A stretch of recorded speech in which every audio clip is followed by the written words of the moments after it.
गिरिनन्दिनि नन्दितमेदिनि विश्वविनोदिनि नन्दनुते गिरिवरविन्ध्यशिरोदिनि वासिनि विष्णुविलासिनि जिष्णुनुते भगवति हे शितिकण्ठकुटुम्बिनि भूरि कुटुम्बिनि भूरि कृते जय जय हे महिषासुरमर्दिनि रम्यकपर्दिनि शैलसुते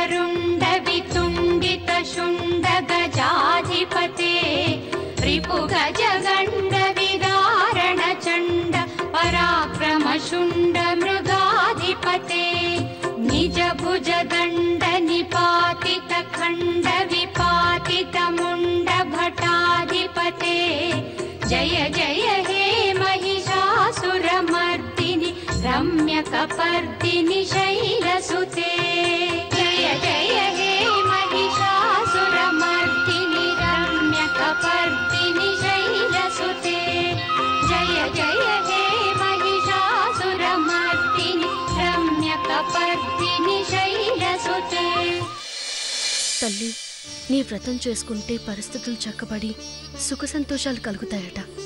నాకిప్పుడు నా సుఖ సంతోషాలన్నీ నా సీనయ్యే. మేమిద్దరం కలిసి సుఖంగా ఉండేలా చూడు తల్లి. తదాస్తు.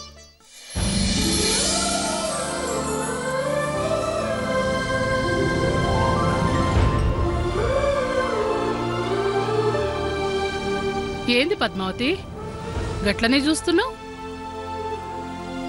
నువ్వేం కోరుకున్నావో తెలవకుండానే అది జరగాలని దీవించిననా? నువ్వేం కోరుకుంటావు పద్మావతి? నువ్వు నీ ఓళ్ళు, ఈ అత్తింటోళ్ళు, నీ భర్త అందరూ మంచిగుండాలనే కదా. నా వల్ల నీకు నా కొడుకు దూరమైనా ఓ పెళ్లంగా తన సుఖం కోరుకొనుడు నీ ధర్మం. ఓ తల్లిగా నేను మాత్రం ఆని క్షేమం వద్దంటనా చెప్పు? అన్నీ తెలిసే తదాస్తని దీవించిన ఆ అమ్మ దయ వల్ల అంతా మంచి జరుగుతుంది.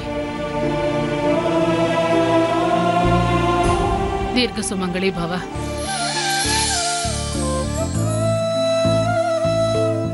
అమ్మ పద్మావతి, వ్రతం చేస్తే చాలదు. మన ఇంటికి 5 ముత్తైదులను పిలిచి బొట్టు పెట్టి గంధం రాసి కాళ్లకు పసుపు రాసి పసుపు కుంకుమలిచ్చి పంపించాలి.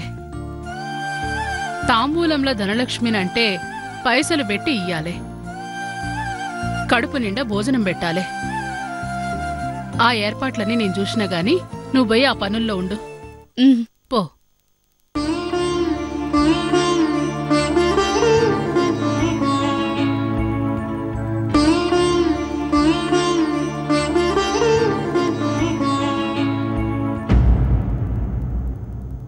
సీనయ్య బాబు గారు, మీరా పూజ కోసం వచ్చారా?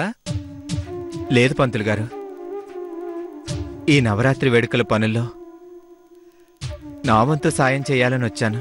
అయ్యో వద్దు బాబు, మీరు ఇలాంటి పనులు చేయటం ఏంటి? తప్పే ఉంది పంతులు గారు. నేను ఈ ఊరికి దుర్గమ్మగారు కొడుకును కాని అమ్మవారి ముందు నాలకంత చిన్నపిల్లవాణ్ణే కదండి. పైగా అమ్మవారు ఈ లోకానికే తల్లి లాంటిది. మనం బిడ్డల్లాంటి వాళ్ళం. గట్లాంటప్పుడు అమ్మ సేవ చేసుకోవడం పుణ్యమే కదండి. పైగా అమ్మవారు ఈ లోకానికే తల్లి లాంటిది. మనం బిడ్డల్లాంటి వాళ్ళం.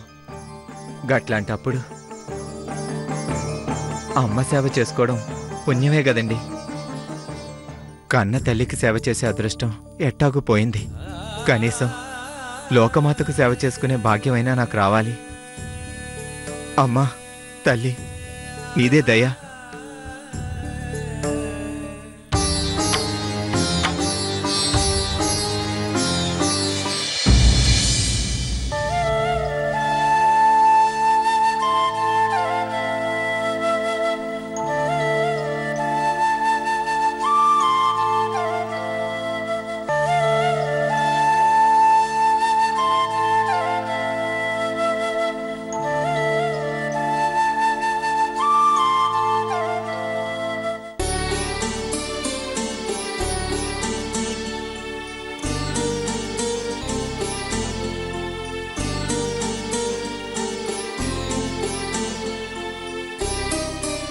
ఏంటండి అంత నీరసంగా ఉన్నారు? ఉత్సాహం అంతా చచ్చిపోయింది తులసి. అరే, పంట బ్రహ్మాండంగా పండింది అన్న ఉత్సాహం అంతా నిజంగా చచ్చిపోయింది. ఏంటండి కోతలకి పనివాళ్ళు ఈరోజు కూడా దొరకలేదా? అందుకేగా ఈ నీరసం. అంత కష్టపడి పంట పండించినప్పుడు కూడా మీరింత నీరసపడలేదు కదండి. అలాంటిది కోతలకి పనివాళ్ళు దొరకనంత మాత్రానా అని కాదు తులసి, అదే ముఖ్యం. చూడు, నీకు అన్నం వండినప్పటికంటే అది నాకు పెట్టి నా కడుపు నింపినప్పుడేగా నీకు సంతోషంగా ఉంటుంది. అట్లాగే నాకు తులసి, పండిన పంట కోత కోసి కుప్ప నూర్చి ధాన్యం బజారుకెళ్ళి ఆ పైసలు ఈ చేతికొచ్చినాడు నా కష్టానికి పూర్తి ఫలితం దక్కినట్టు. లేకపోతే ఏమవుతుంది? ఏ క్షణం ఏమైపోతుందో అని ఆందోళనగా ఉంటుంది తులసి.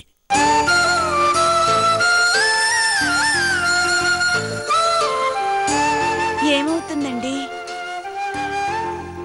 ఏమో తులసి, ఏం చెప్పగలం? ఏ తుఫానన్నా రావచ్చుగా. వస్తే పంట మునిగిపోయి గింజలు తడిసిపోయి కష్టమంతా నేలపాలైపోతుందిగా. నేల తల్లి నేలపాలు చేయదండి. నేల తల్లి ఎప్పుడూ చేయి తులసి. మేఘం, అదిగో ఆ మేఘం ఉందే, అది ఈ రైతు బిడ్డ మీద విరుచుకుపడుతుంటే నేల తల్లి కూడా కాపాడలే తులసి. నాకు ఎందుకో అనుమానంగా ఉంది. నా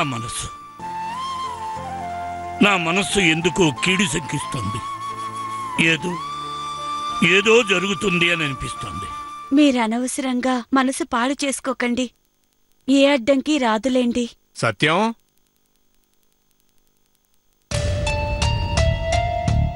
మేమే సత్యం. అరువుకి విత్తనాలిచ్చాం. విత్తనాలు మొక్కలైనాయి, ధాన్యాన్నిచ్చాయి. కానీ నువ్వింకా విత్తనాల పైసలు ఇవ్వలా. నా పరిస్థితి అదే కదా సత్యం. ఎరువులు తెచ్చుకున్నావు, పచ్చని పంట పండించుకున్నావు, కానీ నా పైసలు మాత్రం పంపలే. నా ట్రాక్టర్ కిరాయి పైసలే ఇవ్వలే. ఇక మీకు పెద్ద మొత్తం ఏమిస్తాడు? అయ్యయ్య, అట్టా అనమాకండి అయ్యా. ఇచ్చేస్తాను. ఆ దేవుడి దయ వల్ల మీరందరూ సాయం చేసిండ్రు. మీ మేలు ఎట్టా మర్చిపోగలను? ఇచ్చేస్తాను. ఇదిగో, పంట కోతలు అయిపోగానే మిమ్మల్ని పిలిచి మీ డబ్బు మీకు ఇచ్చేస్తాను. ఈలోగా పంటకేమన్నా అయితే? మీరు అదే మాట అన్నారా? నాకు అదే అనుమానం వచ్చింది. దేవుడా, ఏమీ కాకుండా చూడు తండ్రి. వానదేవుడా, కాస్త పంట కోసి కుప్ప నూర్చేదాకా ఆగు తండ్రి, ఆగు తండ్రి. నువ్వు ఆగమంటే ఆగుతామంటాయా? అసలే రెండో పంట అంటే రెండో పెళ్ళం లెక్క. నీ మాట వినదో, ఎప్పుడు ఎట్టా ముంచిదో తెలీదు. మీకు దండం పెడతానయ్యా, అలాంటి మాటలు అనమాకండి. ఇప్పటికే ఈయన ఇలాంటి అనుమానాలతో నీరసించిపోయారు. మీరింకా పెంచితే ఇంకేమవుతారో. మీరేం కంగారు పడకండి. ఎలాగైనా మీ పైసలు మీకిస్తాం.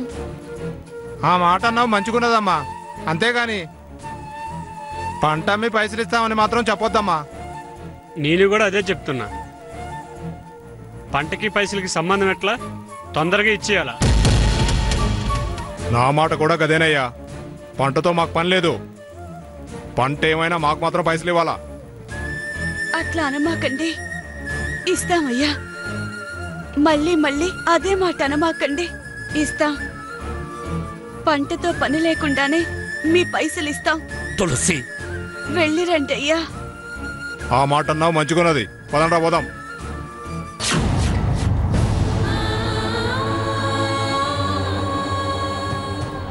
ఏవండి, మీరు కాళ్ళు కడుక్కురండి, భోజనం వడ్డిస్తాను.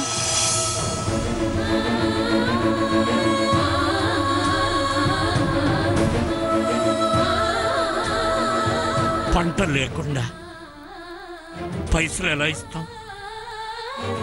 పంట లేకుండా పైసలు ఎలా ఇస్తాం?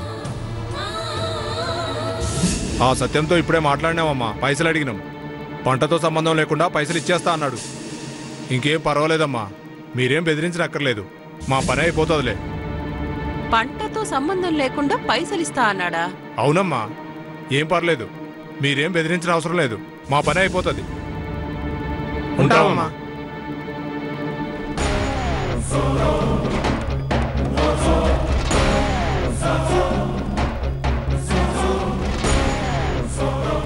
మీ పనే కాదు, సత్యం పని కూడా అయిపోతుంది. పంటతో సంబంధం లేకుండా మీకు డబ్బులిస్తానని ఒప్పుకున్నాడుగా, అది చాలు. పంట సంగతి నేను చూసుకుంటాను, పైసల సంగతి మీరు చూసుకుంటారు.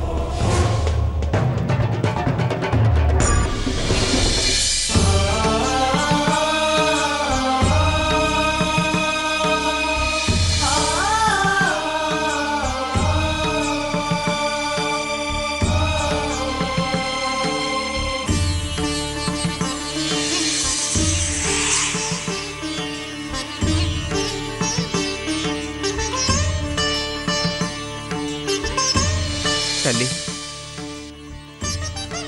నేను నీ సేవ చేసుకుంటున్నది వచ్చే జన్మలో మంచిగుండడం కోసం కాదు, ఈ జన్మలోనే మా అమ్మ కోసం. మా అమ్మ నాకు కావాలి తల్లి, నాకు మా అమ్మ కావాలి. మా అమ్మని నాకివ్వు.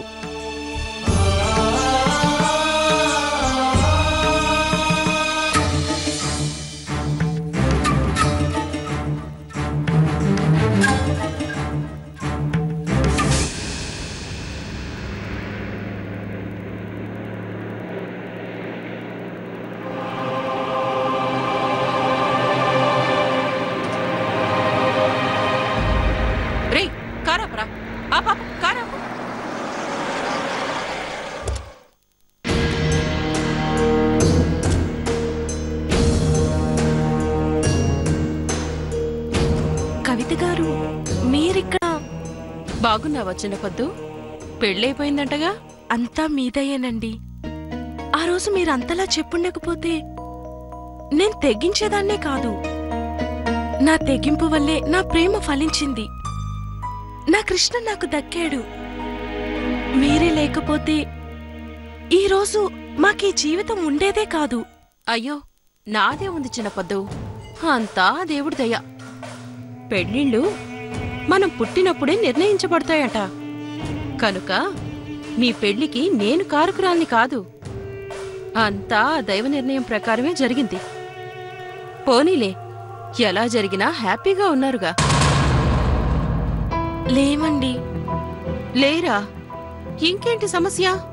మీ మాటల వల్ల, నా తెగింపు వల్ల, నా మీద ప్రేమ వల్ల నా కోసం కృష్ణ నా మెళ్ళో తాళి కట్టాడు. కానీ ఆ సమయానికి ఎందుకనో మా సీనయ్య బావ అక్కడికొచ్చారు. దాంతో సీనయ్య బావే మా పెళ్లి చేశారని దుర్గమ్మత్త అనుమానపడ్డారు. అయ్యో, పోనీలే, అనుమానమేగా, బాగా తిట్టి వదిలేసుంటారు అంతేగా? అలాగే జరుగుంటే ఇంత బాధపడిన అవసరం లేదండి. మరి మా దుర్గమ్మత్తకి ప్రేమ పెళ్ళిళ్ళంటే నచ్చవు, మీకు తెలుసు కదా. ఎందుకు తెలీదు? బాగానే తెలుసు. అసలు అందుకేగా నిన్ను కోడల్ని చేసుకోను అంది. తెలుసు కదా, అందుకే తనకిష్టం లేదని తెలుసు కూడా సీనయ్య బావ ప్రేమించుకున్న మా ఇద్దరిని కలిపాడని ఆవిడ బావని దూరం చేసుకున్నారు. అంటే ఇంటికి రావద్దన్నారు. ఆవిడితో తన ఇంటితో ఏ సంబంధమూ లేదని చెప్పేశారు. అయ్యో పాపం. మరి మీ అక్క? అక్క కూడా బావతో వచ్చేసుంటే బాగుండేది. మాకీ బాధ ఉండేది కాదు, వాళ్ళకి ఈ నరకం ఉండేది కాదు. ఈ పరిస్థితుల్లో అక్క అత్తవారింట్లో ఉండడమే మంచిదని బావ చెప్పడంతో అక్క అక్కడే ఉండిపోయింది. అయ్యో పాపం, మీరిద్దరూ కలవడం వల్ల వాళ్ళిద్దరూ విడిపోయారన్నమాట. ఎంత బాధ. చూసారా, మాకు ఆత్మబంధువే తప్ప ఎవ్వరికి ఏమీ కాని మీకే వింటుంటే ఎంత బాధగా అనిపిస్తుందో, మాకెంత బాధగా ఉంటుందో ఆలోచించండి. అవునవును, ఆ తల్లి కొడుకులు కలవకపోయినా మొగుడు పెళ్ళాలు దూరమై బతకడం కష్టమేగా. కష్టమని చిన్న మాట అంటారేంటండి? నరకం. బావ కూడా మతిలేని వాళ్ళ అయిపోయాడు. అక్కడ అక్క పరిస్థితి ఏంటో తెలియట్లేదు. మరి ఏం చేద్దాం అనుకుంటున్నారు? ఏం చేయాలో పాలుపోవడం లేదండి. వాళ్ళిద్దరూ కలిస్తే బాగుండు అనేదే నా కోరిక, అంతే తప్ప ఎలా కలపాలో కూడా తెలియడం లేదు. ఎవరు కలగచేసుకోపోతే వాళ్ళిద్దరూ ఎప్పటికీ కలుస్తారో కూడా అర్థం కావట్లేదు. పోనీ ఓ పని చేస్తే? పిల్లి మెళ్ళో గంట కట్టే కథ నీకు తెలుసుగా. ఎవరు కట్టాలి అని ఎలకలన్నీ మీటింగులు పెట్టుకునే కన్నా ఏదో ఒక ఎలుక ధైర్యం చేసి కట్టేస్తే అన్ని ఎలకలు బతుకుతాయిగా. ఎవరు కట్టాలి అని ఎలకలన్నీ మీటింగులు పెట్టుకునే కన్నా ఏదో ఒక ఎలుక ధైర్యం చేసి కట్టేస్తే అన్ని ఎలకలు బతుకుతాయిగా. అంటే నువ్వే ధైర్యం చేయొచ్చుగా. నేనా?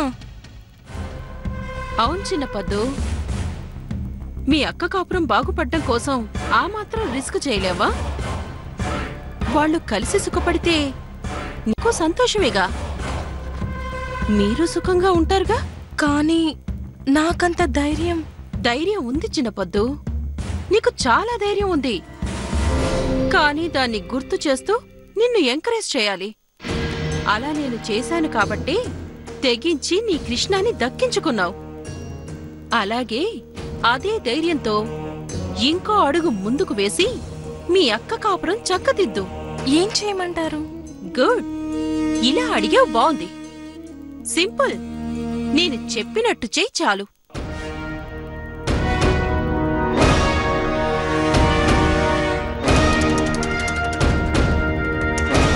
అయ్యో, ఇంకేమన్నా ఉందా? భయపడకు. భయపడితే ఏమీ చేయలేం, దేన్ని సాధించలేం. కానీ అదంతా అబద్ధమని తెలుస్తుందిగా, అప్పుడెలా కలుస్తారు? అమ్మ ప్రేమ కలుపుతుంది. ఎదురుపడే పని మనం చేస్తే తర్వాత పని అది చేస్తుంది. కనుక ఇంకేం ఆలోచించకపోద్దు, వెంటనే వెళ్ళి చెప్పు.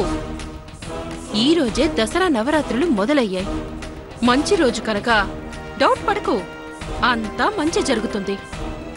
వెళ్ళు.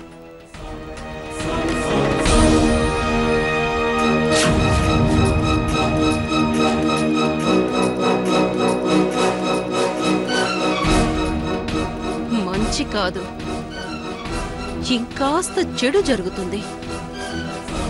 విడిపోయిన బాధపోవడం కాదు, మనసుల్లో అయ్యో దూరం అయ్యాం కదా అని ఏమాత్రం బాధ ఉన్నా అది కూడా కోపంగా మారుతుంది. ఇక జన్మలో కలవనంత దూరం చేస్తుంది. అందుకే ఈ ప్లాన్. పాపం చిన్నపద్దుకి నేను దుర్గమ్మగారి పెద్ద కోడళ్ళని తెలియక నా బుట్టలో పడిపోయింది. వెళ్ళి చెప్తే దుర్గమ్మొచ్చి సీనయ్యను చూస్తే అప్పుడు పుడుతుంది మంట. దుర్గమ్మ గుండె మండే మంట. దుర్గమ్మ, నేను బతికుండగా నీ బతుక్కి శాంతి ఉండదు. ఉండనివ్వను.